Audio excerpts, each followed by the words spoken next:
Good morning, Rabotai.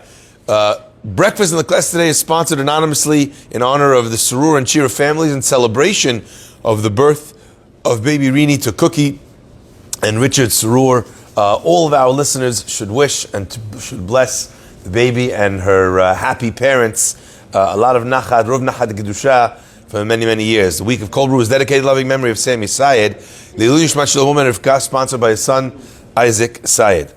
You know, one of the funny things about the Torah is that the Torah teaches a plethora of lessons using various backdrops. And I want to illustrate what I mean by that, where the backdrop is not, I don't want to say not as important as the lesson, but oftentimes is not necessarily connected to the lesson. So let's give an example. If you remember, we talked about the laws of korbanot at the beginning of Vayikra. We spoke about a korban of an ani, of a poor person. And the pasuk over there says that you burn the bird and you do not take off the feathers.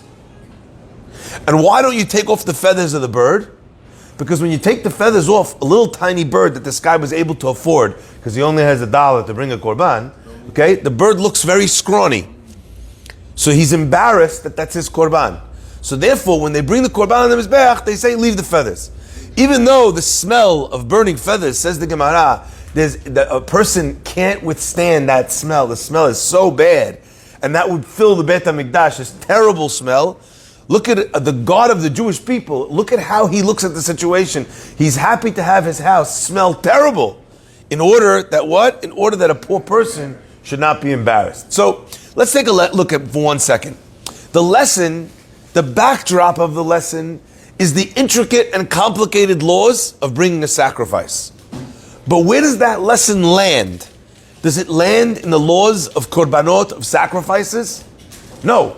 It's teaching you a human lesson. It's teaching you the lessons of empathy, the lessons of compassion, the lessons of acceptance, the lessons of understanding that when a poor person brings a korban from his heart, that it is valuable even if it is paltry, okay? So sometimes the Torah, when you are using the backdrop of a specific lesson, is communicating to you a lesson from another chapter of the human experience. And I think oftentimes a person doesn't clock, they don't recognize that in the study of the lessons of the Torah, and the greatest lessons can often be overlooked because someone says, "Oh, you know what, Rabbi? I love Bereshit, I love Shemot. I'm out for Vayikra. Give me a call back when you hit the, mid-bidbar. I'll be back for the parasha class. This is not my bag." Okay, so I wanted to share an example of this concept with regards to the laws, the intricate laws of tzarat. The pasuk tells us that when a person sees a nega sarat on their arm, some element of discoloration of the skin turns white. The pasuk gives all different cases where the nega is, on his head, on his arm, on the wall, on the walls of the house. Each time there's a nega tzarat, what do? They call the kohen, and the kohen renders his decision on the nega. But what is very interesting is that, a lot of times we relate to this. You think about the kohen giving a psak halacha, we think it's similar to the psak halacha rendered by a rabbi. But actually, they're nothing like one another. Baruch atah Adonai, melech haolam she'akol yagaro. They're nothing like one another. Let me give you an example. Let's say I go into Burger King. I get myself a nice, delicious, non-kosher burger with a nice, delicious piece of cheese on top of it that is not only basar b'chalav, it's also chalav stam. Okay? The bread is not yashan. The ketchup is made with wine vinegar from Yayin Nesech. I get the most non-kosher combination I could find. Okay? My friends, at the end of that making of this beautiful piece of food, imagine I don't go ask a rabbi if it's kosher or not. So does that mean that the item that I ate was not non-kosher? Of course it was. Of course the item that I ate is not kosher. The asking of the rabbi just verifies the facts. But the facts are the facts with or without a rabbi. So as an example, imagine you go to a country where there's no rabbi. Still can't eat that burger, that the cheeseburger, right? Fascinating that with regards to the laws of Sarat, it does not work that way. And let me give you an example of how this concept plays out. The pasuk says, "Vira'ah hakohen et hanega." The kohen will see the nega, this disease. He'll see Sarat. Then the pasuk continues and says, "Vira'ahu hakohen," and the kohen will see him v'timeh oto. Es Gemara in Moed Katan. Why does it say twice? The kohen will see the nega, the blemish, and then it says "Vira'ahu hakohen," and the kohen will see him v'timeh. Answers the Gemara, bringing the Braita, "Ubiyom heraot bo," on the day that he is seen on it, on the day that the Metzora is seen. Yesh yom shetaro ebo. There's days that you look at a nega of a Metzora. Yesh yom she'ataro ebo, and there are days that you do not look at the guy's tzarat. Mikan ameru. What do we learn from here? Chatan shenolad bo nega. You have a guy about to get jawazed. Okay, his wedding is tomorrow. All of a sudden, he sees a nega on his arm, or the guy got married. He has sheva be'achot from now until next week, Friday. The guy all of a sudden wakes up the morning after the wedding, he's got a white nega on his arm, okay? The halacha is, notnim lo shiv'a yemei mishteh. We give him the 7 days of celebration, the 7 days of Sheva Berachot. Lo ulbeto l'chsuto. For him, for his home, for his clothing, we don't look at a nega on his clothes. Ignored. We don't look at the wall of his house. The guy comes to the Kohen, he says, look, I have a nega. What does the Kohen say? I'm not looking. How in the world does that make any difference? If it is tzarat, it is tzarat. If it isn't tzarat, it isn't tzarat. If it is a cheeseburger, it's a cheeseburger. If it's not a cheeseburger, it's not a cheeseburger. Incorrect. Until it's declared by the Kohen, doesn't matter that it's tzarat. Okay? So if a person sees tzarat on their arm today, in our times, he sees something, let's say he's an expert in the laws of tzarat. I don't know many people that are, but let's say a guy, Hazit, no one gave him career advice. He did his semicha dayanut in the laws of tzarat. Comes to get a job in the synagogue. What have you learned? Well, I'm an expert in baheret, in sapachat. Okay? I don't know if they're going to hire him. Maybe they'll hire him because they'd rather a rabbi who's not an expert in the laws of anything else. Okay? Fantastic. He's an expert in tzarat. No, not nogea. What's the halacha? He sees it? Nothing. There's no laws of tzarat today. Okay? But I want to look at this because this is so beautiful. That means that until the Kohen opens up his mouth and says something, this thing is not a thing. Not because we don't know, because it's not a thing. Now, our rabbis learn from here, the Meshech Chochmah explains the most incredible lesson. He says, what is the backdrop? What are we using this backdrop idea to communicate to us? And I want to share two kind of thoughts with you that I think are very powerful with regards to this concept. Vira'ah kohen, vira'ahu, and he sees him, v'timeoto. Number one, the first lesson I think is that just like the person himself, when he spoke Lashon Hara, a guy made a mistake. What's the big deal? Made a mistake, everybody makes mistakes. The mistake becomes a problem because you spoke about it. The Lashon Hara has the power to be able to take a mistake that everybody makes, but give this mistake enough of an edge that it finishes the guy off. So who made the problem that he had into a problem? You did. The Torah says the same thing happens in the laws of tzarat. And I want to share with you a very strange expression of this law. Harambam, in codifying the laws of tzarat, he says, quoting Gemara, but he says, posek halacha l'maaseh, so to speak. Harambam says, that if a person sees tzarat, and there's no Kohen, and he comes, he wants to know what it is. Let's say there's only a great rabbi. The rabbi can't rule on tzarat. Let's say there's a Kohen, doesn't know what he's talking about. He's an Am Haaretz. He can't rule on tzarat if he doesn't know what he's talking about. Says Harambam, so what does he do? The Chacham looks at the tzarat. He tells the Kohen, say Tameh. Kohen says, Tameh, Dunsky, tzarat. What? You don't even know what he's saying. Now, if the rabbi can't say it, why could the Kohen say it after the rabbi said it? So it's almost like these two conditions that need to be met, but if you somehow combine the two, good enough. Rambam continues. He says, what if there's no Kohen in town except for a mentally challenged Kohen? Literally, read Harambam. Shoteh, Katan. The Kohen, the rabbi can come to the Kohen, Shoteh, Katan. The guy doesn't know how to say fire truck. But he gets him to say Tameh on the nega, Tameh. What we're looking at, Rabotai, is an exact recreation, however absurd, of the process of Lashon Hara. What does it take to tank someone? Some dib who doesn't know anything about anything, who heard somebody say something and repeats those words, Tameh. Beautiful. Wow. What you did, now you got it. Now power, the words of a shoteh, of a katan, a dib, doesn't know anything, he's small, he's this, he's that, and all of these is hearsay, heard someone else say it. Tameh. Because that's the process of Lashon Hara. So it manifests also in the way the onesh plays out. And I learned something very deep here. You know, we always talk about the idea of midah keneged midah, measure for measure, that when a person is punished or rewarded, they're punished or rewarded in the same vein. So I always thought that that's the outcome. In other words, as an example, let's say I stole $500, right? So at a later point in time, I'll lose $500. Or I kicked someone in the head, with a flying kick. I'll break my leg falling down the stairs, okay?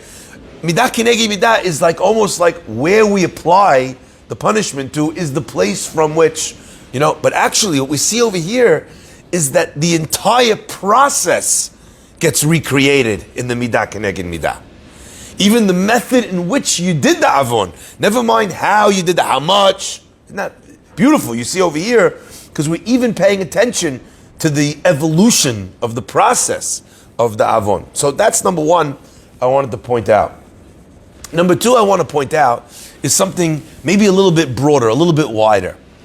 The Meshech Chochmah explains that when a person looks at the nega, the Kohen looks at the nega, the first thing he does is he decides, is this right or wrong? Is this kosher or non-kosher? Is this tameh or tahor? But after he decides that tameh or tahor, it doesn't say v'timeh. V'ra'ah hakohen et hanega dat. V'ra'ahu hakohen v'timeh oto. What we see from the Gemara is that even after I see that it's tameh, I have to now look at this person and say, wait a second, maybe the tzarat is tameh, but maybe this person, in this moment in time, is not supposed to be called tameh for being tameh. This is a mind blower from the Meshech Chochmah. The guy's a chatan, there's something tameh on his arm, even if it's tameh, it's not called tameh now. Later on, when he's not a chatan, when he's not in a joyful period in his life, when he's not setting up his home, where he won't be humiliated, where we don't have to cancel all the Sheva Berachot because you said Tameh, in 1 week's time, we'll get him. Don't worry. He'll learn the lesson, he'll pay the price, you did the crime, got to do the time, no problem. All those things, true. But Vira'ahu HaKohen, before we pass judgment, we also have to see, not the nega, but we have to see the person. Where is the person? What is going on in his life in this moment? Oftentimes you find a person who's done something wrong, and you know what? Vira'ah Kohen, it's tameh, 100%. But where is the person in their life that thing that he did that was tameh should be called tameh? Sometimes I talk to people, and they say the guy did this, it's terrible, it was horrible, and you know what I say to them? You're right, it was horrible. But what was the scenario in which the guy did this horrible thing? The guy stole money. Okay, still stole money, granted. But why did he steal money? Because he owed money to a loan shark who told him if he didn't pay up by the first of the month, he's going to kill his children. Now is the guy a ganav? You want to open up the Shulchan Aruch and ask me if it's stealing. It's stealing. But it's stealing. The guy's worried. He's flipping out. The guy's going to lose his business. You think he can think clearly? And I think a lot of times, whether we get the first part, Even if we get the first part right, we were right in our earlier judgment in defining whether the nega was tameh or not. But vira'ahu hakohen, a lot of times we don't see the person themselves in the process of understanding. You know, it's very funny. I was walking past a restaurant. It wasn't kosher. It was on Shabbat. And there was someone sitting at this non-kosher restaurant on Shabbat, you know, in Manhattan. Of course, the first thing the person does, they see a rabbi walking down the road. I must say, by the way, Corona is making a lot of people keep kosher. Since they moved outside, so now people can be seen where they're eating, so people are a little bit less mustahi to eat in places that they wouldn't want to be seen eating out. But I remember on the sidewalk, a guy was sitting there, not kosher, Shabbat, walking down the sidewalk, you know. This person I was walking with was like, wow, look at this guy. Eating out, Shabbat, da-da-da-da-da. He's like trying to egg me on. You should say something, Rabbi. I say, think so? Yeah? He goes, he says, you should say something. You should say something. I was like, I should say something, right? I should say something. Yeah, I should say something. I go, you know what? Fine, I'm going to say something. Hadda has a face on like Xmas came early. He's so excited. The only thing he's upset about is that he can't record me shambling the guy. Because I told him I'm going to say something. And we would get to the table as walking past on the sidewalk, and I said something. What did I say to him? Shabbat Shalom. He prepaid maybe. Shabbat Shalom. Shabbat Shalom. We'll see you this afternoon for the class. Right. Guy came for the class. Now, let's just be clear for 1 second. There's different ways of dealing with different people in different times. A guy's going through something very difficult, he's not going to respond. Right? A guy's in a situation where he's very stressed, anxious, worried, embarrassed. He's willing to do things that ordinarily he would never do. So what's the response in that moment to that person? You have to think, what's going to work?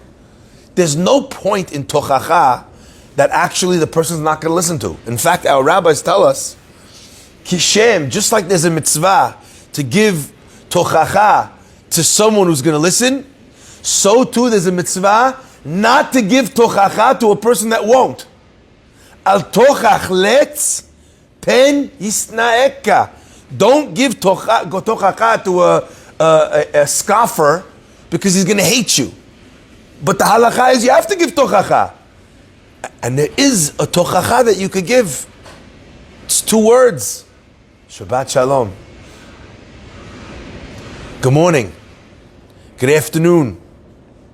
Shambling the guy in public on the sidewalk, is that going to make him eat non-kosher longer? Go more times out on Shabbat or less? What do you think? More. Much more.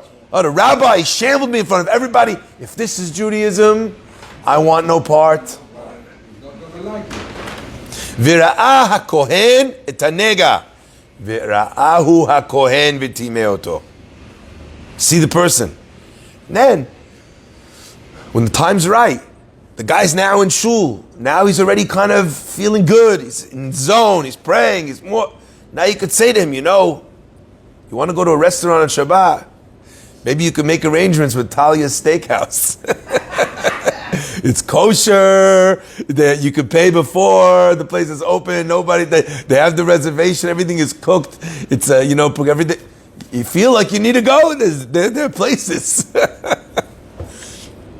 V'timeoto, my friends, what a powerful understanding of this pasuk. Now I want to end with one last idea, if that's okay.